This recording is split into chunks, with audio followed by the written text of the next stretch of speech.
Mga kablog, nakadali na naman, 2 piraso mga kablog.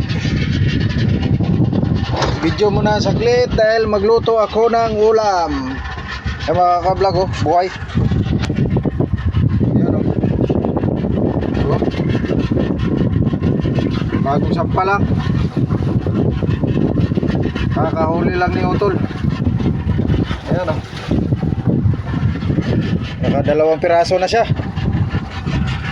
Dito, labas. Ayan oh. Ayan oh. 2 piraso na. Ayan. Tabing 2. Isa medyo maliit. Oh. Nahinga-hinga pa mga kablog oh. Ito ang lute na tinatawag. Yan. Suno.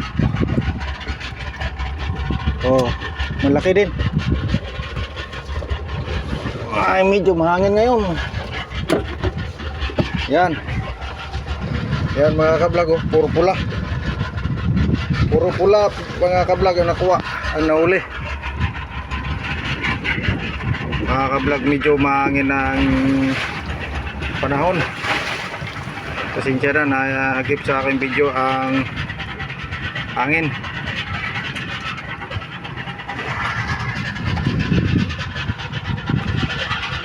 Yan o, na hinga-hinga pa.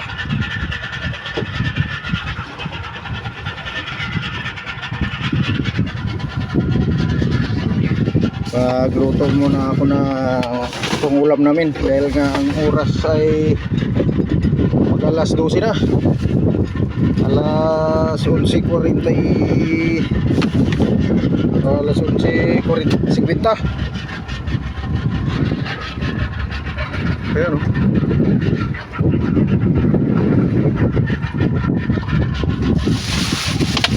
Kuha muna ako ng pangsahog, pangsahog sa sinigang.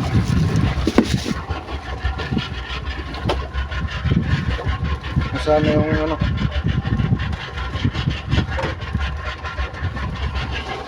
Uy, natagilid mo itong file. Uy, sinampal ang cellphone ko sa nadjel ba? Naabot sa sampal niya eh. Buti di na bitawan. Ang kain nagtagilid na. Yan ang pamain namin oh. Nagtagilid, malalaking alon kasi. Yay.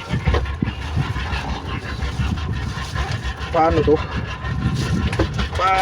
Dyan na lang yan.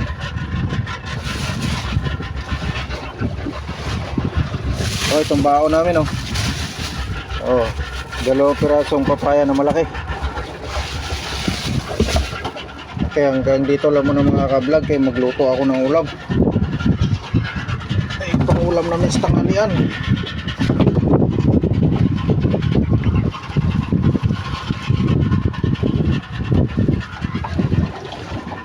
Ito ang maliliit na isda mga kablog, nahuli ko. Yan. Diyan ako kukuha na pang ano, pang ulam. Ito masarap to sa ulam. Ito ay nung ganito kalaki, sarap sa sinigang. Yan oh, sarap sa sinigang to mga kablog. 2 piraso lang sigang ko eh, 2 lang kami. Ayan oh. Yan. Eh, mayroon din yung malaking lote dito. Tawag na lote, suno na sa Pilipinas eh. Yan. Buhay pa. Buhay pa pala. Yan, labahita. Delikado yan mga kablog oh. Labahita dahil nga may tari yan sa buntot. Yan ang kasamahan namin na idinakot sa buntot. Hiwa ang kanyang kamay dahil nga may tari yan sa buntot. Ayan oh. Yan, kaya kita mo yung tari niya nandyan sa buntot.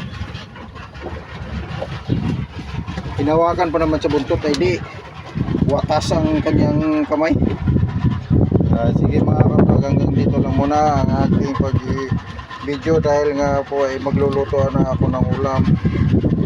Thank you very much sa walang sawang support sa aking mga video at picture. Sa muli naman natin pagsasama. I love you all to supporters. Bye bye.